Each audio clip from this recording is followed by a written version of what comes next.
may directives galing sa ating Department of Health kung ano ang dapat gawin. Ano? So, ganun pa rin para ka rin nagtitreat ng mga ng COVID patients.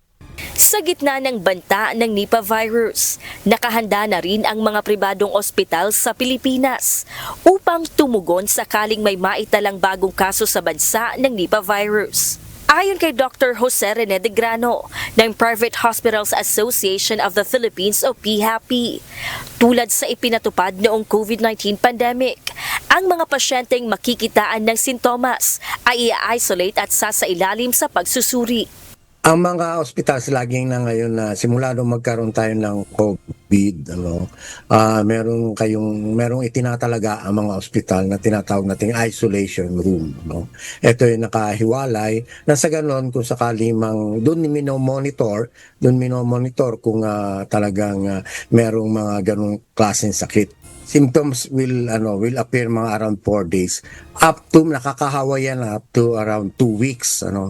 So yon, pagka ganon, kailangan i-monitor ka, siguro at least 2 weeks nandun ka sa isolation room. May mga ospital na ring nire-require ang pagsusuot ng face mask sa loob ng kanilang pasilidad para maiwasan ang hawaan sa mga pasyente at health workers. Binigyang diin ni Dr. De Grano, tulad ng payo noong COVID-19, hinihikayat ang publiko na panatilihin ang wastong pag-iingat sa sarili. Kabilang dito ang simpleng paghuhugas ng kamay, pagsusuot ng face mask at pagtatakip ng ilong at bibig kung bumabahing. Nag-i-spread kasi ito through droplet infection. So droplet yan. Ibig sabihin kung may humatsing na infected na tao o sa hangin, pwede nating makuha yan. Frequent hand washing, kasi nakakatulong talaga yan dahil kung ano-ano kasi nating nahahawakan.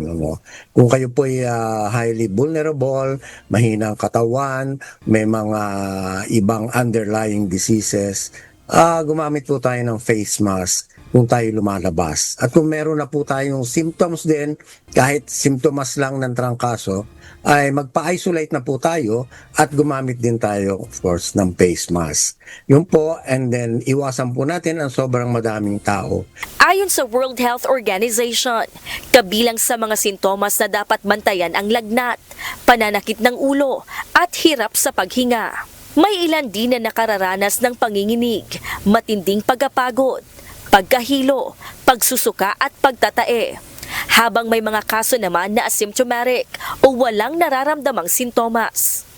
Kaugnay nito, patuloy ang pagsasagawa ng border surveillance at screening protocols ng Department of Health Bureau of Quarantine sa mga paliparan at pantalan.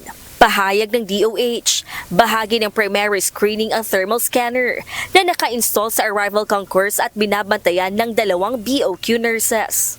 Mag-a-alarm ito kapag ang temperatura ng pasahero ay lumagpas sa 37.5 degrees Celsius. May mga spotter din na mano-manong nagmamasid kung may makikitang sugat o rashes sa mga dumarating na pasahero. Isinasailalim sa interview at physical check ang mga pasaherong may nakikitang sintomas. Lahat ng papasok sa bansa ay kailangang kumpletuhin ang health declaration checklist sa e-travel app upang matukoy kung galing sila sa mga flag countries at kung kailangan ng karagdagang pagsusuri. Ang mga pasaherong kinakailangang sumailalim sa mas masusing examination ay dinadala sa mga DOH-designated hospitals tulad ng Research Institute for Tropical Medicine o RITM. Nilinaw ng DOH na walang naitatalang bagong Nipah virus sa bansa, kaya't walang dapat ikabahala ang publiko. Pero paalala sa lahat, maging alerto at mag-ingat. Kung makararanas ng anumang sintomas ay agad nang magpakonsulta. Gladys Tuwabi, UNTV News and Rescue. Diyos ang aming sandigan, serbisyo publiko ang aming pinahahalagahan.